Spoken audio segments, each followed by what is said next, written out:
ನಮಸ್ಕಾರ, ನಾನು ಪೃಥ್ವಿರಾಜ್ ಹಾರನಹಳ್ಳಿ. ದೇಶದಲ್ಲೇ ಭೀತಿಯನ್ನ ಮೂಡಿಸ್ತಾ ಇದೆ ಬೆಂಗಳೂರು. ಕೊರೋನಾ ಹಾಟ್ಸ್ಪಾಟ್ ಆಗ್ತಾ ಇದೆ ಸಿಲಿಕಾನ್ ಸಿಟಿ. ಕೊರೋನಾ ಏರಿಕೆಯಲ್ಲಿ ಬೆಂಗಳೂರು ನಂಬರ್ 1.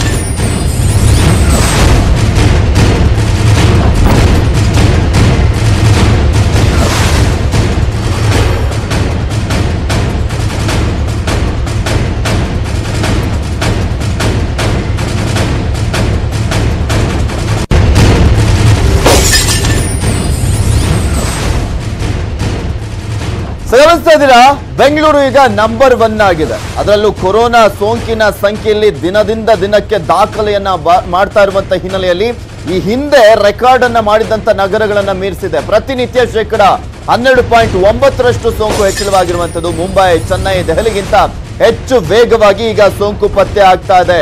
9 ಮಹಾನಗರಗಳ ಪೈಕಿ ಈಗ ಬೆಂಗಳೂರು ನಂಬರ್ 1 ಸ್ಥಾನದಲ್ಲಿ ಇರುವಂತದ್ದು. ಬೆಂಗಳೂರಿನ ಬಳಿಕ ಪುಣೆ, ಹೈದರಾಬಾದ್ ಈಗ ನಂತರದ ಸ್ಥಾನಗಳಲ್ಲಿ ಇರುವಂತದ್ದು. ಮುಂಬೈ, ಚೆನ್ನೈ, ದೆಹಲಿಯಲ್ಲಿ ಸೋಂಕು ದಿನದಿಂದ ದಿನಕ್ಕೆ ಇಳಿಕೆ ಆಗ್ತಾ ಇದೆ. 4 ವಾರಗಳಲ್ಲಿ ಬೆಂಗಳೂರಿನಲ್ಲಿ ಸೋಂಕಿನ ಸಂಖ್ಯೆ ಹೆಚ್ಚಳ ಆಗಿರುವಂತದ್ದು 10 ಲಕ್ಷ ಜನರಲ್ಲಿ. ಇಲ್ಲಿ ಯಾವ ರೀತಿಯ ಕಂಪೇರ್ ಮಾಡಲಾಗ್ತದೆ ಅಂದ್ರೆ 10 ಲಕ್ಷ ಜನರನ್ನ ನಾವು ತಗೊಂಡಂತ ಸಂದರ್ಭದಲ್ಲಿ ಬೆಂಗಳೂರಿನಲ್ಲಿ 2061 ಮಂದಿಗೆ ಸೋಂಕು ಬಂದಂತೆ ಆಗ್ತಾ ಇರುವಂತದ್ದು. 10 ಲಕ್ಷ ಜನರಲ್ಲಿ 39 ಮಂದಿ ಸಾವನ್ನಪ್ತಾ ಇದ್ದಾರೆ. ಬೆಂಗಳೂರಿನಲ್ಲಿ ಗುಣಮುಖ ಪ್ರಮಾಣದಲ್ಲೂ ಕೂಡ ಕೊನೆ ಸ್ಥಾನದಲ್ಲಿದೆ. ಸೋಂಕಿನ ಪ್ರಮಾಣದಲ್ಲಿ ನಂಬರ್ 1 ಸ್ಥಾನದಲ್ಲಿದ್ದೀವಿ. ಗುಣಮುಖ ಪ್ರಮಾಣದಲ್ಲೂ ಅದೇ ರೀತಿಯಾಗಿ ನಂಬರ್ 1 ಸ್ಥಾನದಲ್ಲಿ ಅಟ್ಲೀಸ್ಟ್ ಇದ್ದಿದ್ರೆ ಸ್ವಲ್ಪ ಸಮಾಧಾನದ ವಿಚಾರ ಆಗಿರೋದು. ಆದ್ರೆ ಆ ವಿಚಾರದಲ್ಲಿ ನಾವು ಕೊನೆ ಸ್ಥಾನದಲ್ಲಿದ್ದೀವಿ. ದೆಹಲಿಯಲ್ಲಿ ಕೊರೋನಾ ಏರಿಕೆ ಪ್ರಮಾಣ 3.4% ಇದೆ. ಚೆನ್ನೈನ ಕೊರೋನಾ ಏರಿಕೆ ಪ್ರಮಾಣ 3.3% ಅಷ್ಟು ಇರುವಂತದ್ದು. ಇನ್ನು ಮುಂಬೈನಲ್ಲಿ ಕೊರೋನಾ ಏರಿಕೆ ಪ್ರಮಾಣ 2.4% ಅಷ್ಟಿದೆ. ಆದರೆ ಬೆಂಗಳೂರಿನಲ್ಲಿ 12.9% ಅಷ್ಟಿದೆ. ನಾನು ನಿಮ್ಗೆ ಲೆಕ್ಕವನ್ನ ಕೊಡ್ತಾ ಹೋಗ್ತೀನಿ. ಯಾವಾಗ ಏರಿಕೆಯನ್ನ ಕಾಣ್ತಾ ಹೋಯ್ತು, ಹಾಗೆ ಉಳಿದಂತ ಈ ಹಿಂದೆ ಹಾಟ್ಸ್ಪಾಟ್ ಆಗಿದ್ದಂತ ಪ್ರಮುಖ ನಗರಗಳಿಗೆ ಬೆಂಗಳೂರನ್ನ ಕಂಪೇರ್ ಮಾಡಿದಂತ ಸಂದರ್ಭದಲ್ಲಿ ಯಾವ ರೀತಿಯಾಗಿ ಏರಿಕೆ ಕಾಣ್ತಾ ಹೋಯ್ತು ಬೆಂಗಳೂರು ಅನ್ನೋದರ ಒಂದು ಕಂಪ್ಲೀಟ್ ಗ್ರಾಫಿಕ್ಸ್ ಅನ್ನ ನಿಮ್ಮ ಮುಂದೆ ಇಡ್ತಾ ಹೋಗ್ತಾ ಇದ್ದೀನಿ. ಇದು ಜುಲೈ 14ನೇ ತಾರೀಕು ಯಾವ ರೀತಿಯಾಗಿತ್ತು, ಎಲ್ಲೆಲ್ಲಿ ಎಷ್ಟೆಷ್ಟು ಪ್ರಕರಣ ವರದಿ ಆಗ್ತಾ ಹೋಯ್ತು ಅನ್ನೋದನ್ನ ತೋರಿಸ್ತಾ ಇದೀವಿ. ಬೆಂಗಳೂರಿನಲ್ಲಿ 1267 ಪ್ರಕರಣ ವರದಿಯಾಗಿರುತ್ತೆ. ಮುಂಬೈನಲ್ಲಿ ಕೇವಲ 954 ಕೇಸ್ ಅಷ್ಟೇ ವರದಿಯಾಗಿರುತ್ತೆ. ದೆಹಲಿಯಲ್ಲಿ 1606 ಕೇಸ್, ಚೆನ್ನೈನಲ್ಲಿ 1089 ಕೇಸ್ಗಳು ವರದಿಯಾಗಿರುತ್ತೆ. ಇದು ಜುಲೈ 14ನೇ ತಾರೀಕು. ಜುಲೈ 15ನೇ ತಾರೀಕು ನೋಡೋಣ. ಜುಲೈ 15ನೇ ತಾರೀಕು ಬೆಂಗಳೂರಿನಲ್ಲಿ 1973 ಕೇಸ್ ದಾಖಲಾಗುತ್ತೆ. ಅದು ಹೈಯೆಸ್ಟ್, ದೇಶದಲ್ಲೇ ಹೈಯೆಸ್ಟ್ ಒಂದು ನಗರದಲ್ಲಿ ಪತ್ತೆಯಾದಂತ ಪ್ರಕರಣ ಅಂದ್ರೆ ಬೆಂಗಳೂರಿನಲ್ಲೇ. ನೆಕ್ಸ್ಟ್ ಮುಂಬೈಯಲ್ಲಿ 1374, ದೆಹಲಿಯಲ್ಲಿ 1647, ಚೆನ್ನೈನಲ್ಲಿ 1299 ಪ್ರಕರಣಗಳು ವರದಿ ಆಗ್ತಾ ಹೋಗುತ್ತೆ. ಬೆಂಗಳೂರಿನಲ್ಲಿ ಏರಿಕೆ ಕಂಡಿರುವಂತದ್ದನ್ನ ಗಮನಿಸ್ತಾ ಇದ್ದೀರಾ. ಈ ಹಾಟ್ಸ್ಪಾಟ್ ನಗರಗಳಿಗಿಂತ ಬೆಂಗಳೂರು ಯಾವ ರೀತಿಯಾಗಿ ಮುಂದೆ ಹೋಯ್ತು ಅನ್ನೋದಕ್ಕೆ ಇವೆಲ್ಲವೂ ಎಕ್ಸಾಂಪಲ್. ಬೆಂಗಳೂರಲ್ಲಿ ಜುಲೈ 16ನೇ ತಾರೀಕು 2344 ಕೇಸು ವರದಿಯಾಗುತ್ತೆ. ಮುಂಬೈನಲ್ಲಿ 1476 ಕೇಸು, ದೆಹಲಿಯಲ್ಲಿ 1652 ಕೇಸು, ಚೆನ್ನೈನಲ್ಲಿ 1167 ಕೇಸು ವರದಿಯಾಗುತ್ತೆ. ಇದು ಜುಲೈ 16ನೇ ತಾರೀಕು. ಇನ್ನು ಜುಲೈ 17ನೇ ತಾರೀಕು ನೋಡೋಣ. ಅದು ಬೆಂಗಳೂರಿನಲ್ಲಿ ಆ ಒಂದು ಸಂದರ್ಭದಲ್ಲೂ ಕೂಡ 2000ಕ್ಕೂ ಹೆಚ್ಚಿನ ಕೇಸ್ಗಳೇ ದಾಖಲಾಗುತ್ತೆ. ಬೆಂಗಳೂರಿನಲ್ಲಿ 2208 ಕೇಸ್ ದಾಖಲಾದ್ರೆ ಮುಂಬೈನಲ್ಲಿ 1214 ಕೇಸ್, ದೆಹಲಿಯಲ್ಲಿ 1462 ಕೇಸ್, ಚೆನ್ನೈನಲ್ಲಿ 1249 ಕೇಸ್ಗಳು ದಾಖಲಾಗುತ್ತೆ. ಈ ಮುಂಬೈ, ದೆಹಲಿ, ಚೆನ್ನೈ ಇತ್ತಲ್ಲ, ಇಲ್ಲಿ ಬೆಂಗಳೂರಿನಲ್ಲಿ ಈಗ ದಾಖಲಾಗ್ತಾ ಇದೆಯಲ್ಲ, ಆ ರೀತಿಯಾಗಿ ಮುಂಚೆ ದಾಖಲಾಗ್ತಾ ಇತ್ತು. ಈಗ ಕಂಪ್ಲೀಟ್ ಆಗಿ ಇಳಿಮುಖ ಆಗ್ತಾ ಇದೆ. ಜುಲೈ 18ನೇ ತಾರೀಕಿನ ಲೆಕ್ಕವನ್ನು ನೋಡೋಣ. ಜುಲೈ 18ನೇ ತಾರೀಕು ಕೂಡ ಸೇಮ್ ರೆಕಾರ್ಡ್. 2000ಕ್ಕೂ ಹೆಚ್ಚಿನ ಪ್ರಕರಣಗಳೇ ದಾಖಲಾಗುತ್ತೆ. 2125 ಪ್ರಕರಣ ದಾಖಲಾಗುತ್ತೆ ಬೆಂಗಳೂರಿನಲ್ಲಿ. ಮುಂಬೈಯಲ್ಲಿ 1186 ಪ್ರಕರಣ ದಾಖಲಾಗುತ್ತೆ. ದೆಹಲಿಯಲ್ಲಿ 1475 ಪ್ರಕರಣ ದಾಖಲಾಗುತ್ತೆ. ಚೆನ್ನೈನಲ್ಲಿ 1221 ಪ್ರಕರಣಗಳು ದಾಖಲಾಗುತ್ತೆ. ಗಮನಿಸಿದ್ರಲ್ಲ, ಈ 4 ದಿನಗಳಲ್ಲಿ ಯಾವ ರೀತಿಯಾಗಿ ಬೆಂಗಳೂರಿನಲ್ಲಿ ಸೋಂಕು ಏರಿಕೆ ಆಗ್ತಾನೆ ಹೋಯ್ತು ಅಂತ. ನೆಕ್ಸ್ಟ್ ಸಾವಿನ ಸಂಖ್ಯೆಯನ್ನ ತೋರಿಸ್ತಾ ಹೋಗ್ತೀವಿ. ಇದು ಸೋಂಕಿನ ಸಂಖ್ಯೆ ಆಯ್ತು. ಸಾವಿನ ಸಂಖ್ಯೆಯನ್ನ ಗಮನಿಸೋಣ. ಜುಲೈ 14ನೇ ತಾರೀಕು ಇದು ನಾವು ಇಡೀ ಬೇರೆ ಬೇರೆ ಸ್ಟೇಟ್ ಇಂದೆಲ್ಲ ತೋರಿಸ್ತಾ ಇರೋದು. ಪ್ರಮುಖ ಹಾಟ್ಸ್ಪಾಟ್ ನಗರಗಳನ್ನ ಬೆಂಗಳೂರು, ಮುಂಬೈ, ದೆಹಲಿ, ಚೆನ್ನೈ ಈ ಪ್ರಮುಖ ಹಾಟ್ಸ್ಪಾಟ್ ನಗರಗಳನ್ನ ಕಂಪೇರ್ ಮಾಡಿ ತೋರಿಸ್ತಾ ಇರುವಂತದ್ದು. 29 ಪ್ರಕರಣ, ಮುಂಬೈನಲ್ಲಿ 65, ದೆಹಲಿಯಲ್ಲಿ 26, ಚೆನ್ನೈನಲ್ಲಿ 31 ಪ್ರಕರಣಗಳು ದಾಖಲಾಗ್ತವೆ ಸಾವಿನಿಂದಾಗಿ, ಕೊರೋನಾ ಸೋಂಕಿನಿಂದಾಗಿ ಇವರೆಲ್ಲರೂ ಕೂಡ ಸಾವನ್ನಪ್ಪುವಂಥದ್ದು. ಈ ಬೆಂಗಳೂರು ಈ 3 ನಗರಗಳಿಗೆ ಕಂಪೇರ್ ಮಾಡಿದ್ರೆ ಒಂದು ಸೋಂಕು ಸಾವಿನ ಲೆಕ್ಕ ಎರಡರಲ್ಲೂ ಕೂಡ ಜಾಸ್ತಿನೇ ದಾಖಲಾಗ್ತಾ ಹೋದಂತೆ ಕಾಣಿಸ್ತಾ ಇದೆ ಸ್ಪಷ್ಟವಾಗಿ. ಇದೆಲ್ಲದ್ರ ಬಗ್ಗೆ ಕಂಪ್ಲೀಟ್ ಡೀಟೇಲ್ಸ್ ಅನ್ನು ನೀಡ್ತಾರೆ ನಮ್ಮ ಪ್ರತಿನಿಧಿ ಶರಣು ಹಂಪಿ. ನೇರ ಸಂಪರ್ಕದಲ್ಲಿ ಜಾಯ್ನ್ ಆಗ್ತಾ ಇದ್ದಾರೆ. ಶರಣು ಹಂಪಿ, ತಜ್ಞರು ಹೇಳ್ತಾ ಇದ್ರು ಆಗಸ್ಟ್ ಸೆಪ್ಟೆಂಬರ್ ನಲ್ಲಿ ಪೀಕಿಗೆ ಹೋಗುತ್ತೆ ಬೆಂಗಳೂರಿನಲ್ಲಿ ಆ ಒಂದು ಸೋಂಕಿನ ಸಂಖ್ಯೆ, ಸಾವಿನ ಸಂಖ್ಯೆ ಅಂತ ಹೇಳ್ತಾ ಇದ್ರು. ಈಗಲೇ 2000 ಪ್ರಕರಣಗಳು ದಾಖಲಾಗ್ತಾ ಇದಾವೆ, 70-80 ಸಾವಿನ ಲೆಕ್ಕ ದಾಖಲಾಗ್ತಾ ಇರುವಂತದ್ದು. ಎಲ್ಲ ಪ್ರಮುಖ ನಗರಗಳನ್ನ ಬೀಟ್ ಮಾಡಿ ಮುಂದೆ ಹೋಗ್ತಾ ಇದೆ ಬೆಂಗಳೂರು. ಮುಂದೇನ್ ಕತೆ ಅಂತ?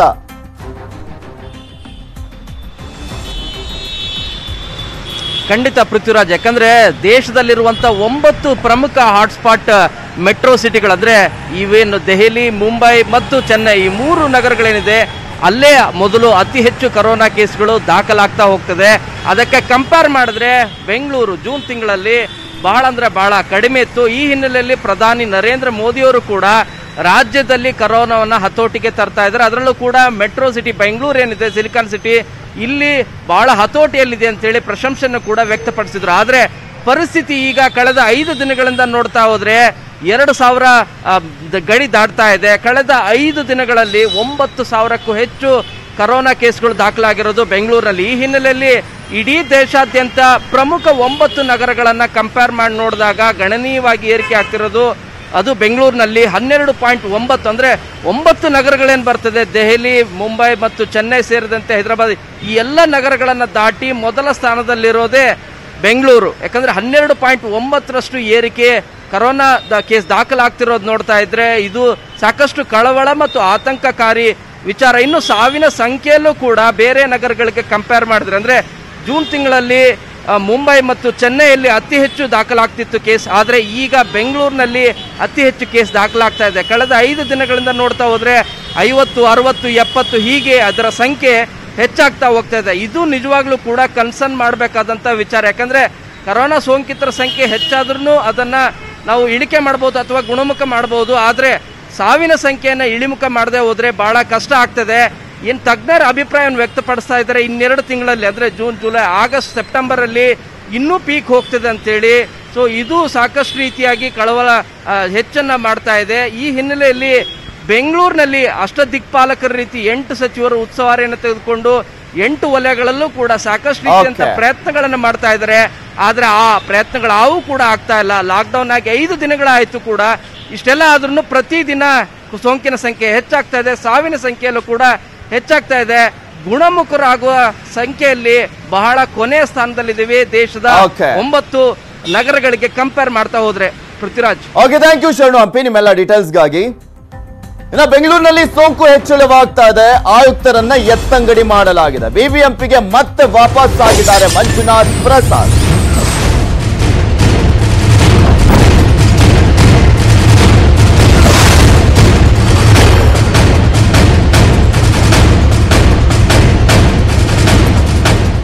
ಬಿಬಿಎಂಪಿ ಆಯುಕ್ತರಾಗಿ ಮತ್ತೆ ಮಂಜುನಾಥ್ ಪ್ರಸಾದ್ ಅವರು ಆ ಸ್ಥಾನಕ್ಕೆ ಮರಳಿರುವಂತದ್ದು. 108 ಸವಾಲುಗಳಿದಾವೆ ಆಯುಕ್ತರಿಗೆ. ಇಲ್ಲಿ ಬಿಬಿಎಂಪಿ ಆಯುಕ್ತರಾದಂತಹ ಸಂದರ್ಭದಲ್ಲಿ 108 ಸವಾಲುಗಳು ಈಗ ಎದುರಾಗ್ತಾ ಇರುವಂತದ್ದು. ಅದರಲ್ಲಿ ಪ್ರಮುಖವಾದಂತಹ ಸವಾಲು ಅಂದ್ರೆ ಕೊರೋನಾ ಕಂಟ್ರೋಲ್ ಮಾಡುವಂತದ್ದೇ ದೊಡ್ಡ ಸವಾಲು, ದೊಡ್ಡ ಚಾಲೆಂಜ್ ಅವರಿಗೆ. ಸರ್ಕಾರದ ವಿಶ್ವಾಸ, ನಂಬಿಕೆಯನ್ನ ಉಳಿಸ್ಕೊಳ್ತಾರಾ ಮಂಜುನಾಥ್ ಪ್ರಸಾದ್ ಅವರು ಅನ್ನೋದನ್ನ ಕಾದ್ ನೋಡ್ಬೇಕಾಗಿದೆ. ಈ ಹಿಂದೆ ಬಿಬಿಎಂಪಿ ಕಮಿಷನರ್ ಆಗಿದ್ರು, ಆ ಒಂದು ಅನುಭವ ಇದೆ ಅವರಿಗೆ. ಆ ಅನುಭವ ಕೈ ಹಿಡಿಯುತ್ತಾ ಅನ್ನೋದನ್ನ ಕಾದ್ ನೋಡ್ಬೇಕು. ಇಲ್ಲಿ ಸೋಂಕು ಸಾವಿನ ಸಂಖ್ಯೆ ದಿನೇ ದಿನೇ ದುಪ್ಪಟ್ಟಾಗ್ತಾ ಹೋಗ್ತಾ ಇದೆ, ಹೆಚ್ಚುತ್ತಾನೆ ಇರುವಂತದ್ದು. ಅಧಿಕಾರಿಗಳ ನಿರ್ಲಕ್ಷ್ಯದಿಂದನೇ ಸಾವು ಹೆಚ್ಚಾಗ್ತಾ ಇದೆಯಾ ಅನ್ನುವ ಒಂದು ಅನುಮಾನವೂ ಕೂಡ ಇರುವಂತದ್ದು. ಅದು ಸ್ಪಷ್ಟವಾಗಿ ಮೇಲ್ನೋಟಕ್ಕೂ ಕೂಡ ಗೊತ್ತಾಗುತ್ತೆ. ಇದೇ ಕಾರಣಕ್ಕೆ ಅನಿಲ್ ಕುಮಾರ್ ಅವರು ವರ್ಗಾವಣೆ ಆದ್ರ ಅನ್ನುವ ಪ್ರಶ್ನೆನೂ ಕೂಡ ಇರುವಂತದ್ದು. ಬಿಬಿಎಂಪಿಗೆ ಅಂಟಿಕೊಂಡಿರುವಂತಹ ಕಳಂಕ ದೂರವಾಗುತ್ತಾ ಈಗ? ಬಿಬಿಎಂಪಿ ಬೇಜವಾಬ್ದಾರಿ, ನಿರ್ಲಕ್ಷ್ಯ, ಯಾವ ರೀತಿಯಾಗಿ ಕೆಲಸವನ್ನ ನಿರ್ವಹಿಸ್ತಾ ಇದ್ರು ಅನ್ನೋದು ಮಾಧ್ಯಮಗಳಲ್ಲೇ ಸ್ಪಷ್ಟವಾಗಿ ಗೊತ್ತಾಗ್ತಾ ಇತ್ತು. ಈಗ ಕೊರೋನಾ ಹೆಮ್ಮಾರಿಯನ್ನ ಕಟ್ಟಿ ಹಾಕ್ತಾರ ಪ್ರಸಾದ್ ಅನ್ನೋದನ್ನ ಕಾದ್ ನೋಡ್ಬೇಕು. ಬೆಂಗಳೂರಲ್ಲಿ ಮತ್ತಷ್ಟು ಕಟ್ಟುನಿಟ್ಟಿನ ಕ್ರಮ ಜಾರಿಗೆ ತರ್ತಾರ ಅನ್ನೋದನ್ನ. ಏನು ಬೆಂಗಳೂರು ನಗರದಲ್ಲಿ ಹೆಚ್ಚುತ್ತಿರುವಂತಹ ಕೋವಿಡ್-19 ಕೇಸಸ್ಗಳನ್ನ ನಿಯಂತ್ರಣ, ಇದರಲ್ಲಿ ಮೊದಲನೇದಾಗಿ ಏನು ಸಾವುಗಳ ಮೃತ ಪಡ್ತಾ ಇದ್ದಾರೆ ಜನರ, ಪ್ರತಿಯೊಂದು ವ್ಯಕ್ತಿಯ ಒಂದು ಜೀವ ಮುಖ್ಯವಾದಂತಹದ್ದು. ಯಾವುದೇ ಕಾರಣಕ್ಕೆ ಅದನ್ನ ಮೃತರಾಗದಂತೆ ಅವ್ರನ್ನ ನೋಡ್ಕೊಳ್ಳೋದಕ್ಕೆ ಏನೇನು ಮುಂಜಾಗ್ರತೆ ಕ್ರಮಗಳನ್ನ ಕೈಗೊಳ್ಳಬೇಕು. ಯಾರು ಕೋವಿಡ್ ಪಾಸಿಟಿವ್ ಪೇಷಂಟ್ಸ್, ಅದರಲ್ಲಿ ಸಿಂಪ್ಟಮ್ಯಾಟಿಕ್ ಪೇಷಂಟ್ಸ್ ಇದ್ದಾರೆ ಅಂತವ್ರನ್ನ ಅರ್ಲಿಯರ್ ಸ್ಟೇಜಸ್ಗಳಲ್ಲೇ ನಾವು ಅವ್ರನ್ನ ಐಡೆಂಟಿಫೈ ಮಾಡಿ ಅವರನ್ನ ಯಾರ್ಯಾರಿಗೆ ಹಾಸ್ಪಿಟಲೈಸೇಷನ್ ಬೇಕಾಗುತ್ತೆ ಅರ್ಲಿ ಸ್ಟೇಜಸ್ ಅಲ್ಲೇ ನಾವು ಹಾಸ್ಪಿಟಲೈಸೇಷನ್ ಮಾಡ್ದ ಅಂದ್ರೆ ಅವ್ರನ್ನೆಲ್ಲ ಬದುಕಿಸೋದಕ್ಕೆ ಸಾಧ್ಯ ಆಗುತ್ತೆ. ಕೊನೆಯ ಹಂತಗಳಲ್ಲಿ ನಾವು ಕರ್ಕೊಂಡೋಗಿ ಹಾಸ್ಪಿಟಲೈಸೇಷನ್ ಮಾಡ್ದ ಅಂದ್ರೆ ಅದು ಪ್ರಯೋಜನ ಆಗೋದಿಲ್ಲ. ಆಮೇಲೆ ಬಹುಮುಖ್ಯವಾದಂಥದ್ದು ಈ ಕಾಂಟ್ಯಾಕ್ಟ್ ಟ್ರೇಸಿಂಗ್ ಅಂದ್ರೆ ಒಬ್ಬ ವ್ಯಕ್ತಿ ಪಾಸಿಟಿವ್ ಆದ ಮೇಲೆ ಅವರಲ್ಲಿ ಯಾರು ಪ್ರೈಮರಿ ಕಾಂಟ್ಯಾಕ್ಟ್ಸ್ ಇದ್ದಾರೆ, ಯಾರು ಸೆಕೆಂಡರಿ ಕಾಂಟ್ಯಾಕ್ಟ್ಸ್ ಇದ್ದಾರೆ ಅವರನ್ನ ಪತ್ತೆ ಹಚ್ಚುವಂಥದ್ದು ಮತ್ತೆ ಅವರಿಗೆ ಐಸೋಲೇಷನ್ ಅಲ್ಲಿ, ಕ್ವಾರಂಟೈನ್ ಅಲ್ಲಿ ಇರುವಂತಹದ್ದು ಒಂದು ಕೆಲಸ ಅದು ಆಗಬೇಕು. ಅದರಲ್ಲೂ ಸ್ವಲ್ಪ ಇತ್ತೀಚೆಗೆ ಜಾಸ್ತಿ ಸಂಖ್ಯೆಗಳಾಗಿರೋದ್ರಿಂದ ಅದರಲ್ಲೂ ಸ್ವಲ್ಪ ಪೆಂಡಿಂಗ್ ಇದೆ.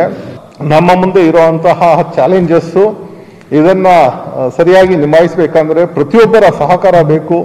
ಇವತ್ತೇನು ಕೊರೋನಾ ರಣಕೇಕೆ ಹಾಕ್ತಾ ಇದ್ರು ಕೂಡ ಎಚ್ಚೆತ್ಕೊಳ್ತಾ ಇಲ್ಲ ಜನ. ಲಾಕ್ ಡೌನ್ ಮಾಡಿದ್ರು ಕೂಡ ಕ್ಯಾರೆ ಅಂದೆ ಓಡಾಟವನ್ನು ಮಾಡ್ತಾ ಇದ್ದಾರೆ. ಶಿವಾಜಿನಗರದ ಫಿಶ್ ಮಾರ್ಕೆಟ್ ನಲ್ಲಿ ಜನವೋ ಜನ.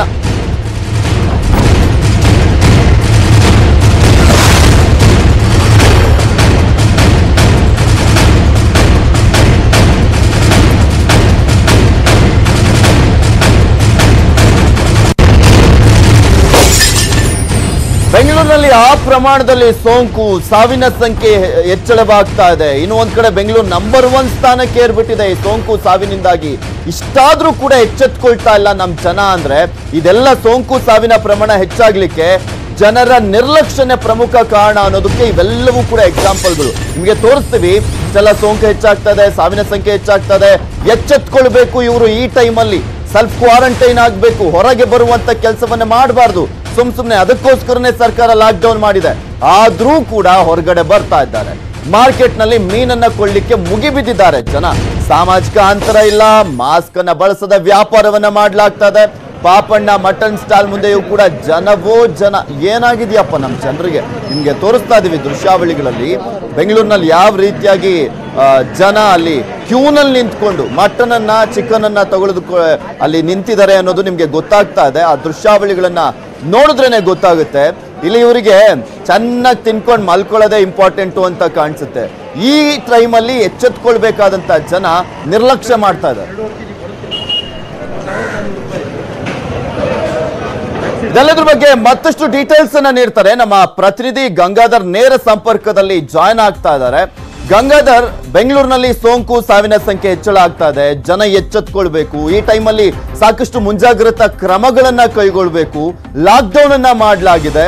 ಜನಕ್ಕೇನ್ ಬುದ್ಧಿನೇ ಬರ್ತಾ ಇಲ್ವಾ ಅಂತ, ಯಾಕೆ ಇಷ್ಟೊಂದು ನಿರ್ಲಕ್ಷ್ಯ ವಹಿಸ್ತಾ ಇದ್ದಾರೆ? ಏನ್ ಆಗ್ತಾ ಇದೆ ಅವ್ರಿಗೆ?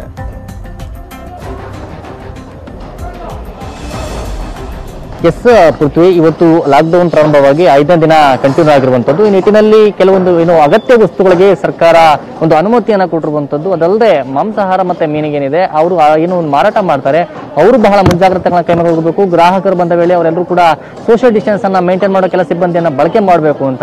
ಆದ್ರೆ ಶಿವಾಜಿನಗರದಲ್ಲಿ ಬೆಳಗ್ಗೆ ಫಿಶ್ ಮಾರ್ಕೆಟ್ ಅಲ್ಲಿ ಜನ ತುಂಬಿ ತುಳುಕ್ತಾ ಇದ್ರು. ಬಟ್ ಅಲ್ಲಿ ಯಾವುದೇ ರೀತಿ ಮಾಸ್ಕ್ ಅನ್ನ, ಸ್ಯಾನಿಟೈಸರ್ ಅನ್ನ ಬಳಸ್ತಾ ಇರಲಿಲ್ಲ. ಅಲ್ಲೊಂದು ಸೋಷಿಯಲ್ ಡಿಸ್ಟೆನ್ಸ್ ಇರಲಿಲ್ಲ. ಎಲ್ಲ ಸುಮಾರು 100 ಜನ ಗುಂಪು ಸೇರಿದ್ರು. ಈ ನಿಟ್ಟಿನಲ್ಲಿ ಇವತ್ತು ಬೆಂಗಳೂರಿನ ಫೇಮಸ್ ಪಾಪಣ್ಣ ಮಟನ್ ಸ್ಟಾಲ್ ಮುಂದೇನಿದೆ ಅಲ್ಲಿ ಬಹಳ ಮುಂಜಾಗ್ರತಾ ಕ್ರಮಗಳನ್ನ ಕೈಗೊಂಡಿರುವಂತದ್ದು. ನಾವೀಗ ಮಟನ್ ಸ್ಟಾಲ್ ಮುಂಭಾಗದಲ್ಲಿ ಇದ್ದೇವೆ, ನೋಡಬಹುದು. ಪ್ರತಿಯೊಬ್ಬರಿಗೂ ಕೂಡ ಸೋಷಿಯಲ್ ಡಿಸ್ಟೆನ್ಸ್ ಅನ್ನ ಮೇಂಟೈನ್ ಮಾಡಿದೆ. ಅವ್ರು ಬಾಕ್ಸ್ ಅನ್ನ ಹಾಕಿದ್ದಾರೆ. ಮತ್ತೆ ಮುಂಭಾಗದಲ್ಲಿ ಅವರಿಗೆ ಟೆಂಪರೇಚರ್ ಚೆಕ್ ಮಾಡಕ್ಕೆ ಕೂಡ ಅವ್ರ ಕೈಲಿ ಟೆಂಪರೇಚರ್ ಕೂಡ ಇರುವಂತದ್ದು. ಅವ್ರು ಪ್ರತಿಯೊಬ್ಬರು ಟೆಂಪರೇಚರ್ ಚೆಕ್ ಮಾಡಿ ನಂತರ ಅಲ್ಲಿ ಸ್ಯಾನಿಟೈಸ್ ಇದೆ, ಮುಂಭಾಗದಲ್ಲಿ ಸ್ಯಾನಿಟೈಸ್ ಇದೆ. ಆ ಸ್ಯಾನಿಟೈಸರ್ ನ ಯೂಸ್ ಮಾಡಿ ಅವ್ರು ಒಳಗಡೆ ಹೋಗಬೇಕಾಗುತ್ತೆ. ಸಿಬ್ಬಂದಿ ಎಲ್ಲ ಕೂಡ ಆ ಶೀಲ್ಡ್ ಗಳನ್ನ, ಮಾಸ್ಕ್ ಅನ್ನ ಹಾಕಿದ್ದಾರೆ. ಪ್ರತಿಯೊಬ್ಬರು ಸೋಷಿಯಲ್ ಡಿಸ್ಟೆನ್ಸ್ ಅನ್ನ ಮೇಂಟೈನ್ ಮಾಡಬೇಕು ಅನ್ನೋ ನಿಟ್ಟಿನಲ್ಲಿ ಎಲ್ರಿಗೂ ಕೂಡ ಪ್ರತಿಯೊಬ್ಬರು ಅಂದ್ರೆ ಈ ಮಾಂಸಾಹಾರ ಮಾರಾಟ ಏನಿದೆ ಅವರು ಏನು ಬಂದಂತಹ ಸಂದರ್ಭಗಳಲ್ಲಿ ಅವ್ರು ಮಾಸ್ಕ್ ಇದ್ರೆ ಮಾತ್ರ ಅಂತವ್ರಿಗೆ ಇಲ್ಲಿ ಮಟನ್ ಕೊಡ್ಲಾಗ್ತಾ ಇರುವಂತದ್ದು. ಇದೇ ರೀತಿ ಬೆಂಗಳೂರಿನಲ್ಲಿ ಎಲ್ಲಾ ಒಂದು ಮಟನ್ ಫಿಶ್ ಮಾರ್ಕೆಟ್ ಗಳಲ್ಲಿ ಅದನ್ನ ಅಳವಡಿಸ್ಕೊಂಡ್ರೆ ಯಾವುದೇ ರೀತಿ ಸಮಸ್ಯೆಗಳಾಗಲ್ಲ. ಬಟ್ ಶಿವಾಜಿನಗರದಲ್ಲಿ ಜನ ಗುಂಪಾಗಿ ಸೇರಿದ್ರು. ಬಟ್ ಪ್ರತಿ ಭಾನುವಾರ ಜನ ಇಲ್ಲಿ ಈ ಪಾಪಣ್ಣ ಮಠ ಸ್ಥಳದಲ್ಲಿ ಸಾಲಾಗಿ ನೋಡಿ ಕ್ಯೂ ನೋಡ್ಬೋದು. ಎಲ್ಲರೂ ಕೂಡ ಕ್ಯೂ ಸಿಸ್ಟಮ್ ಅಲ್ಲಿ ಇದ್ದಾರೆ. ಇದು ಎಲ್ರಿಗೂ ಕೂಡ ಒಂದು ಮಾರ್ಗದರ್ಶನ ಅಂತಾನೆ ಹೇಳ್ಬೋದು. ಎಲ್ಲರೂ ಇದನ್ನ ಫಾಲೋ ಮಾಡಿದ್ರೆ ಅಂಗಡಿಗಳವರು ತುಂಬಾ ಉಪಯೋಗಕಾರಿ, ಯಾವುದೇ ಸಮಸ್ಯೆ ಆಗಲ್ಲ. ನೋಡ್ಬೋದು ಜನ ಎಲ್ಲೂ ಕೂಡ ಕ್ಯೂ ಅಲ್ಲಿ ಇದ್ದಾರೆ. ಸಿಬ್ಬಂದಿಗಳು ಬರುವಂತ ನಿಟ್ಟಿನಲ್ಲಿ ಸಿಬ್ಬಂದಿ ಏನಾದ್ರು ಬಂದ ಸಂದರ್ಭದಲ್ಲಿ ಅವರೆಲ್ಲರಿಗೂ ಕೂಡ ಸ್ಯಾನಿಟೈಸರ್ ಅನ್ನ ಹಾಕೊಳ್ಬೇಕಾಗುತ್ತೆ, ಮತ್ತೆ ಮಾಸ್ಕ್ ಕೊಡಬೇಕು ಅನ್ನೋ ನಿಟ್ಟಿನಲ್ಲಿ ಹೇಳ್ತಾ ಇರುವಂತದ್ದು. ಬೆಂಗಳೂರಿನಲ್ಲಿ ಸಾಕಷ್ಟು ಕಡೆಗಳಲ್ಲಿ ಇದೇ ರೀತಿ ಅಂಗಡಿಗಳಲ್ಲಿ ಮಾಡ್ತಾ ಇದ್ದಾರೆ. ಬಟ್ ಆದ್ರೆ ಶಿವಾಜಿನಗರದಲ್ಲಿ ಅತಿ ಹೆಚ್ಚು ಸೋಂಕಿತರಿರುವಂತಹ ಪ್ರದೇಶ. ಆ ಜಾಗಗಳಲ್ಲಿ ಪೊಲೀಸರು ಯಾರು ಕೂಡ ಇರಲಿಲ್ಲ. ಅದು ಹೆಚ್ಚು ಜನ ಗುಂಪಾಗಿ ಸೇರ್ಕೊಂಡು ಎಲ್ಲ ವ್ಯಾಪಾರ ವಹಿವಾಟುಗಳನ್ನ ನಡೆಸ್ತಾ ಇರುವಂತದ್ದು ಕಂಡು ಬಂದಿರುವಂತದ್ದು. ಪೃಥ್ವಿ, ಓಕೆ, ಥ್ಯಾಂಕ್ ಯು ಗಂಗಾಧರ್ ನಿಮ್ಮೆಲ್ಲ ಡೀಟೇಲ್ಸ್ಗಾಗಿ. ಬೆಂಗಳೂರಿನಲ್ಲಿ ಎಲ್ಲದಕ್ಕೂ ಕೂಡ ಪರದಾಡುವಂತ ಪರಿಸ್ಥಿತಿ ಈಗ ಆಲ್ರೆಡಿ ನಿರ್ಮಾಣವಾಗೋಗಿದೆ. ಕೊರೋನಾ ಚಿಕಿತ್ಸೆಗಾಗಿಯೂ ಕೂಡ ಪರದಾಟವನ್ನ ಮಾಡಬೇಕು, ಆಸ್ಪತ್ರೆಗೆ ಹೋಗ್ಲಿಕ್ಕೆ ಪರದಾಟವನ್ನ ಮಾಡಬೇಕು, ಆಂಬುಲೆನ್ಸ್ಗೋಸ್ಕರ ಪರದಾಟವನ್ನ ಮಾಡಬೇಕು. ಇನ್ನೊಂದು ವಿಚಾರ ಪರದಾಟವನ್ನ ಮಾಡುವಂಥದ್ದು, ಅದು ಚಿತಾಗಾರದ ಬಳಿ ಕೂಡ ಅಂತ್ಯಕ್ರಿಯೆಗೆ ಪರದಾಟವನ್ನ ಮಾಡುವಂತ ಪರಿಸ್ಥಿತಿ ನಿರ್ಮಾಣವಾಗಿದೆ. ಗಂಟೆಗಟ್ಟಲೆ ಚಿತಾಗಾರದ ಮುಂದೆ ಆಂಬುಲೆನ್ಸ್ಗಳು ಕ್ಯೂನಲ್ಲಿ ನಿಂತಿದ್ದಾವೆ ಅಂತ್ಯ ಸಂಸ್ಕಾರವನ್ನ ಮಾಡುವಂತ ನಿಟ್ಟಿನಲ್ಲಿ. ಯಾಕೆಂದ್ರೆ ಸಾವಿನ ಪ್ರಮಾಣ ಬೆಂಗಳೂರಿನಲ್ಲಿ ಆ ಮಟ್ಟಿಗೆ ಏರಿಕೆ ಆಗ್ತಾ ಇರುವಂತ ಹಿನ್ನೆಲೆಯಲ್ಲೇ ಈ ಎಲ್ಲಾ ಸಮಸ್ಯೆಗಳು ಎದುರಾಗ್ತಾ ಇದಾವೆ ಬೆಂಗಳೂರಿನಲ್ಲಿ. ಒಂದ್ ಕಡೆ ಚಿಕಿತ್ಸೆ ಸರಿಯಾಗಿ ಸಿಗ್ತಾ ಇಲ್ಲ ಅನ್ನುವ ಆಕ್ರೋಶ, ಆಂಬ್ಯುಲೆನ್ಸ್ಗಳು ಸರಿಯಾದಂತ ಸಮಯಕ್ಕೆ ಬರ್ತಾ ಇಲ್ಲ ಅನ್ನುವ ಆಕ್ರೋಶ, ಅದರ ಜೊತೆಗೆ ಇದು ಕೂಡ ಈ ಒಂದು ಸಮಸ್ಯೆನೂ ಕೂಡ ದಿನದಿಂದ ದಿನಕ್ಕೆ ಜಾಸ್ತಿ ಆಗ್ತಾ ಇದೆ. ಸಾವಿನ ಲೆಕ್ಕ ಜಾಸ್ತಿ ಆಗ್ತಾ ಇರುವಂತ ಹಿನ್ನೆಲೆಯಲ್ಲಿ ಬೆಂಗಳೂರಿನಲ್ಲಿ ಪ್ರತಿದಿನ 70 ರಿಂದ 80 ಮಂದಿ ಕೊರೋನಾ ಸೋಂಕಿನಿಂದಾಗಿ ಸಾವನ್ನಪ್ತಾ ಇದ್ದಾರೆ. ಕೊರೋನಾದ ಜೊತೆ ಇತರ ರೋಗಿಗಳು ಕೂಡ ಸಾವನ್ನಪ್ತಾ ಇರುವಂತದ್ದು. 12 ಚಿತಾಗಾರಗಳಲ್ಲಿ ಶವಗಳ ಅಂತ್ಯಕ್ರಿಯೆಯನ್ನ ಮಾಡಲಾಗ್ತಾ ಇದೆ. ಚಿತಾಗಾರದ ಮುಂದೆ ಆಂಬುಲೆನ್ಸ್ಗಳು ಸಾಲಾಗಿ ನಿಂತಿದ್ದಾವೆ, ಒಂದಾದ್ಮೇಲೆ ಒಂದು ಅಲ್ಲಿ ಅಂತ್ಯ ಸಂಸ್ಕಾರವನ್ನ ಮಾಡಬೇಕಾಗಿರುವಂತ ಹಿನ್ನೆಲೆಯಲ್ಲಿ ಈ ಒಂದು ಕ್ಯೂ ಸಿಸ್ಟಮ್ ಅಲ್ಲೂ ಕೂಡ ಈಗ ನಿರ್ಮಾಣವಾಗಿರುವಂತದ್ದು. 1 ರಿಂದ 2 ಗಂಟೆ ಕಾಯಬೇಕಾದಂತ ಪರಿಸ್ಥಿತಿ ಇದೆ. ಶವ ಸಂಸ್ಕಾರಕ್ಕಾಗಿ ಕುಟುಂಬಸ್ಥರು ಪರದಾಟವನ್ನ ಮಾಡುವಂತ ಪರಿಸ್ಥಿತಿ. ಯಾಕೆಂದ್ರೆ ಅಲ್ಲಿ ಸಾಕಷ್ಟು ಜನ ಸೋಂಕಿತರು ಸಾವನ್ನಪ್ಪಿರುವಂತದ್ದು, ಇನ್ನೊಂದ್ ಕಡೆ ಬೇರೆ ಬೇರೆ ರೋಗಿಗಳು ಕೂಡ ಸಾವನ್ನಪ್ಪಿರುವಂತದ್ದನ್ನ ಅಂತ್ಯ ಸಂಸ್ಕಾರಕ್ಕೆ ಹೋದಂತ ಸಂದರ್ಭದಲ್ಲಿ ಭಯದ ವಾತಾವರಣ ನಿರ್ಮಾಣವಾಗ್ತಾ ಇದೆ. ನಮಗೂ ಎಲ್ಲಿ ಸೋಂಕು ಬಂದ್ಬಿಡುತ್ತೆ ಅನ್ನುವ ಆತಂಕನೂ ಕೂಡ ಅಲ್ಲಿ ಶವಗಾರಗಳಲ್ಲಿ ಇರುವಂತದ್ದು.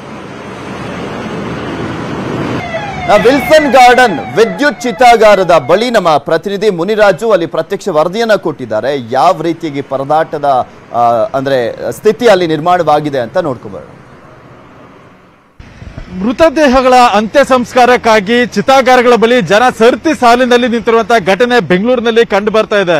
ನಮಗೆ ಏನ್ ನೋಡ್ತಾ ಇದೀವಿ, ಇದು ವಿಲ್ಸನ್ ಗಾರ್ಡನ್ ಬಳಿ ಇರುವಂತಹ ವಿದ್ಯುತ್ ಚಿತಾಗಾರ. ಇದು ಈ ಒಂದು ಚಿತಾಗಾರ ಬಳಿ ಸುಮಾರು 3-4 ಮೃತದೇಹಗಳನ್ನ ಇಟ್ಕೊಂಡು ಏನು ಅಂತ್ಯ ಸಂಸ್ಕಾರ ಮಾಡೋದಕ್ಕೆ ಬೇಕಾದಂತಹ ಒಂದು ಇದಕ್ಕೋಸ್ಕರ ಎಲ್ಲ ಕಾಯ್ತಾ ಇರುವಂತದ್ದು ಇಲ್ಲಿ ಕಂಡು ಬರ್ತಿದೆ. ಈಗಾಗಲೇ 3-4 ಆಂಬ್ಯುಲೆನ್ಸ್ಗಳಿದೆ. ಆಂಬ್ಯುಲೆನ್ಸ್ ನಲ್ಲಿ ಮೃತದೇಹಗಳನ್ನ ಇಟ್ಕೊಂಡು ಪ್ರತಿಯೊಬ್ಬರು ಸಹ ಸಂಬಂಧಿಕರು ಮತ್ತೆ ಏನು ಕೆಲವು ಕೋವಿಡ್ ಇಂದ ಸಹ ಮೃತಪಟ್ಟಂತವರು ಸಹ ಅಲ್ಲಿದ್ದಾರೆ.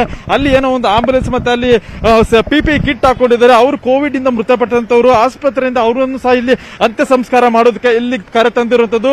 ಅದೇ ರೀತಿ ಏನು ಬೆಂಗಳೂರಿನ ಬೇರೆ ಬೇರೆ ಕಡೆಗಳಲ್ಲಿ ಒಂದು ಸಹಜ ಸಾವಿನಿಂದ ಮೃತಪಟ್ಟಿರುವಂತವ್ರು ಏನಿದ್ದಾರೆ ಅಂತವರು ಸಹ ಇಲ್ಲಿ ಒಂದು ಅಂತ್ಯ ಸಂಸ್ಕಾರ ಮಾಡೋದಕ್ಕೆ ಇಲ್ಲಿ ಬಂದಿರುವಂತದ್ದು. ಆದ್ರೆ ಇಲ್ಲಿ ಒಂದೇ ಚಿತಾಗಾರ ಒಂದೇ ಇರೋದ್ರಿಂದ ಇಲ್ಲಿ ಜನ ಒಂದು ಸಾಲಿನಲ್ಲಿ ನಿಂತ್ಕೊಂಡು ಒಂದು ಸರತಿ ಸಾಲಿನಲ್ಲಿ ನಿಂತ್ಕೊಂಡು ಅಂತ್ಯ ಸಂಸ್ಕಾರ ಮಾಡುವಂತ ಸನ್ನಿವೇಶ ಇಲ್ಲಿ ಕಂಡು ಬರುತ್ತಿರುವಂತದ್ದು. ಇನ್ನು ಇಲ್ಲಿ ಕೆಲವೊಂದು ಗುಂಪು ನೋಡಬಹುದು, ಅವರು ಸಹ ಏನು ಅಂತ್ಯಕ್ರಿಯೆ ಮಾಡುವಂತ ಸಂದರ್ಭದಲ್ಲಿ ಅಂತಿಮ ವಿಧಿವಿಧಾನಗಳನ್ನ ಏನ್ ಮಾಡ್ತಾರೆ ಅದನ್ನು ಸಹ ಇಲ್ಲಿ ಮಾಡ್ತಿದ್ರೆ. ಒಂದು ಕುಟುಂಬ ಇಲ್ಲಿಯೇ ಒಂದು ಚಿತಾಗಾರದ ಬಳಿ ಒಂದು ಅಂತಿಮ ವಿಧಿವಿಧಾನಗಳನ್ನು ಸಹ ಇಲ್ಲಿ ನೆರವೇರಿಸ್ತಿರುವಂತದ್ದು ಸಹ ಇಲ್ಲಿ ಕಂಡು ಬರ್ತಾ ಇರುವಂತದ್ದು. ಏನು ಬೆಳಗ್ಗೆ ಸುಮಾರು ಒಂದು 12 ಗಂಟೆಯಿಂದಲೂ ಸಹ ಒಂದೇ ರೀತಿಯಾಗಿ ಈ ಒಂದು ಚಿತಾಗಾರದ ಬಳಿ ಜನ ಹೆಚ್ಚಿನ ಸಂಖ್ಯೆಯಲ್ಲಿ ಕಂಡು ಬರ್ತಾ ಇದೆ. ಏನು ಮೃತದೇಹಗಳು ಒಂದರಿಂದ ಒಂದು ಬರ್ತಾ ಇರೋದ್ರಿಂದ ಇಲ್ಲಿ ಒಂದು ರೀತಿಯ ಒಂದು ಕ್ಯೂ ನಲ್ಲಿ ನಿಂತ್ಕೊಂಡು ಇಲ್ಲಿ ಅಂತ್ಯ ಸಂಸ್ಕಾರ ಮಾಡಬೇಕು ಅನ್ನೋ ಒಂದು ಪರಿಸ್ಥಿತಿ ಇಲ್ಲಿ ಕಂಡು ಬರ್ತಾ ಇರುವಂತದ್ದು. ಯಾಕಂದ್ರೆ ಬೆಂಗಳೂರಿನಲ್ಲಿ ಬೇರೆ ಬೇರೆ ಕಾಯಿಲೆಗಳಿರ್ಬೋದು ಅಥವಾ ಬೇರೆ ಕಾರಣಗಳಿಂದ ಮೃತಪಟ್ಟಂತವರು ಮತ್ತೆ ಕೊರೋನಾ ಸೋಂಕಿನಿಂದ ಮೃತಪಟ್ಟಿರುವುದು ಮತ್ತೆ ಸಹಜ ಸಾವಿನಿಂದ ಯಾರು ಮೃತಪಟ್ಟಿದ್ದಾರೆ ಅಂತವ್ರ ಸಂಖ್ಯೆ ದಿನೇ ದಿನ ಹೆಚ್ಚಾಗ್ತಿರೋದ್ರಿಂದ ಈ ರೀತಿಯಾಗಿ ಒಂದು ಚಿತಾಗಾರದ ಬಳಿ ಒಂದು ಹೆಚ್ಚಿನ ಜನ ಸೇರೋದಕ್ಕೂ ಸಹ ಒಂದು ಕಾರಣ ಅಂತ ಹೇಳಲಾಗ್ತಿದೆ. ಕ್ಯಾಮರಾ ಪರ್ಸನ್ ಮಹೇಶ್ ಜೊತೆ ಮುನಿರಾಜು, ನ್ಯೂಸ್ 18 ಕನ್ನಡ, ಬೆಂಗಳೂರು.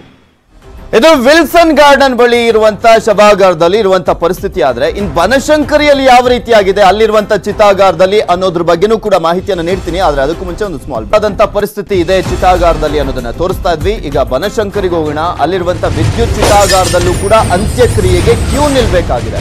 ಕೊರೋನಾ ಮತ್ತು ಸಹಜ ಸಾವಿನಿಂದ ಮೃತಪಟ್ಟವರ ಅಂತ್ಯಕ್ರಿಯೆಯನ್ನ ಮಾಡಲಿಕ್ಕೋಸ್ಕರ ಕ್ಯೂ ನಿಲ್ಲುವಂತ ಪರಿಸ್ಥಿತಿ ಇರುವಂತದ್ದು. ಆಂಬ್ಯುಲೆನ್ಸ್ನಲ್ಲಿ ಶವಗಳನ್ನಿಟ್ಕೊಂಡು ಕಾಯಬೇಕಾದಂತ ಸ್ಥಿತಿ ಇದೆ.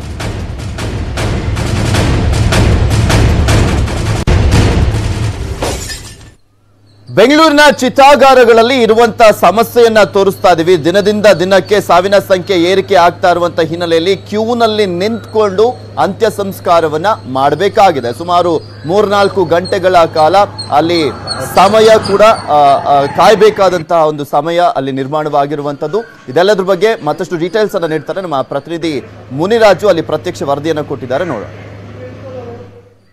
ಮೃತದೇಹಗಳ ಅಂತ್ಯಕ್ರಿಯೆ ಮಾಡೋದಕ್ಕೆ ಬೆಂಗಳೂರಿನಲ್ಲಿ ಕ್ಯೂ ನಿಲ್ಲುವಂತ ಪರಿಸ್ಥಿತಿ ಕಂಡು ಬರ್ತಾ ಇರುವಂತದ್ದು. ನಾವೀಗ ಏನ್ ನೋಡ್ತಾ ಇದೀವಿ, ಇದು ಬನಶಂಕರಿಯ ವಿದ್ಯುತ್ ಚಿತಾಗಾರ. ಇದು ಈ ಒಂದು ಚಿತಾಗಾರ ಬಳಿ ಈಗಾಗಲೇ ಬೆಳಗಿನಿಂದಲೂ ಸುಮಾರು 4-5 ಮೃತದೇಹಗಳನ್ನ ಅಂತ್ಯ ಸಂಸ್ಕಾರ ಮಾಡಲಾಗಿದೆ. ಅದೇ ರೀತಿ ಈಗಲೂ ಸಹ 4 ಮೃತದೇಹಗಳನ್ನ ಆಂಬ್ಯುಲೆನ್ಸ್ ನಲ್ಲಿ ಇಟ್ಕೊಂಡು ಕಾಯ್ತಿರುವಂತಹ ಒಂದು ದೃಶ್ಯ ಇಲ್ಲಿ ಕಂಡು ಬರ್ತಾ ಇರುವಂತದ್ದು. ಯಾಕಂದ್ರೆ ಕೊರೋನಾ ಮತ್ತೆ ಸಹಜ ಸಾವಿನಿಂದ ಮೃತಪಟ್ಟವರನ್ನ ಈ ಒಂದು ಚಿತಾಗಾರದಲ್ಲಿ ಅಂತ್ಯ ಸಂಸ್ಕಾರ ಮಾಡಲಾಗ್ತಿದೆ.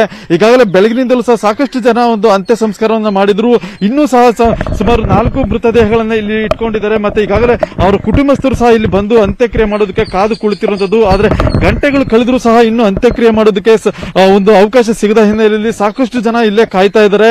ಯಾಕಂದ್ರೆ ಕೋವಿಡ್ ನಿಂದ ಪ್ರತಿದಿನ ಸುಮಾರು 50-60 ಜನ ಮೃತಪಟ್ಟಿದ್ರೆ, ಅದೇ ರೀತಿ ಸಹಜ ಸಾವು ಮತ್ತೆ ಬೇರೆ ಬೇರೆ ಕಾರಣಗಳಿಂದ ಮೃತಪಟ್ಟವರಂತ ಸಂಖ್ಯೆ ಸಹ ಬೆಂಗಳೂರಿನಲ್ಲಿ ದಿನೇ ದಿನೇ ಜಾಸ್ತಿ ಆಗ್ತಾ ಇರುತ್ತದೆ. ಆದ್ರಿಂದ ಮೃತರ ಸಂಖ್ಯೆ ಜಾಸ್ತಿ ಆಗ್ತಿದ್ದಂತೆ ಈಗ ಯಾವ ಒಂದು ಚಿತಾಗಾರದಲ್ಲಿ ನೋಡಿದ್ರು ಸಹ ಜನ ಕ್ಯೂ ನಿಲ್ಲುವಂತ ಪರಿಸ್ಥಿತಿ ಈಗ ಕಂಡು ಬರ್ತಾ ಇದೆ. ಅದೇ ರೀತಿಯಾಗಿ ಈ ಒಂದು ಬನಶಂಕರಿ ವಿದ್ಯುತ್ ಚಿತಾಗಾರದಲ್ಲೂ ಸಹ ಸಾಕಷ್ಟು ಜನ ಇಲ್ಲಿ ಕಾಯ್ಕೊಂಡು ಕೂತಿದ್ದಾರೆ ತಮ್ಮ ಒಂದು ಸರತಿ ಸಾಲಿನಲ್ಲಿ ಒಂದು ಅಂತ್ಯಕ್ರಿಯೆಯನ್ನ ಮಾಡೋದಕ್ಕೆ. ಈಗಾಗಲೇ ಇಲ್ಲಿ ಬೆಳಗಿನಿಂದ ಸುಮಾರು 5-6 ಮೃತದೇಹಗಳನ್ನ ಅಂತ್ಯಕ್ರಿಯೆ ಮಾಡಿದ್ರು ಸಹ ಇನ್ನೂ 4 ಮೃತದೇಹಗಳು ಇರೋದ್ರಿಂದ ಆ ಒಂದು ಸರತಿ ಯಾವಾಗ ಬರುತ್ತೆ ಅಂತೇಳಿ ಸಾಕಷ್ಟು ಜನ ಮಕ್ಕಳು, ಮಹಿಳೆಯರು ಮತ್ತೆ ಅವ್ರ ಕುಟುಂಬದವರು ಕಾದಿರುವಂತದ್ದು. ಅದರಲ್ಲೂ ಪ್ರಮುಖವಾಗಿ ಏನು ಕೋವಿಡ್ ಕೇಸ್ಗಳಿದಾವೆ, ಈ ಒಂದು ಕೋವಿಡ್ ಪ್ರಕರಣದಲ್ಲಿ ಮೃತಪಟ್ಟಂತವರನ್ನ ಅಂತ್ಯ ಸಂಸ್ಕಾರಕ್ಕೂ ಅವ್ರ ಕುಟುಂಬದವರು ಬಂದಿದ್ದಾರೆ. ಅವ್ರಿಗೂ ಸಹ ಒಂದು PPE ಕಿಟ್ಗಳನ್ನ ಹಾಕಿ ಸಾಕಷ್ಟು ಜನರನ್ನ ಇಲ್ಲಿ ಕಾದು ಕುಳ್ಕೊಂಡಿದ್ದಾರೆ. ಕ್ಯಾಮರಾ ಪರ್ಸನ್ ಮಹೇಶ್ ಜೊತೆ ಮುನಿರಾಜು, ನ್ಯೂಸ್ 18 ಕನ್ನಡ, ಬೆಂಗಳೂರು. ವಿಶ್ವವರೆಗೆ ನಾವು ನೋಡ್ತಾರೆ ನ್ಯೂಸ್ 18 ಕನ್ನಡ. ಜಾಲ ನಮ್ಮದು, ಬಲ ನಿಮ್ಮ.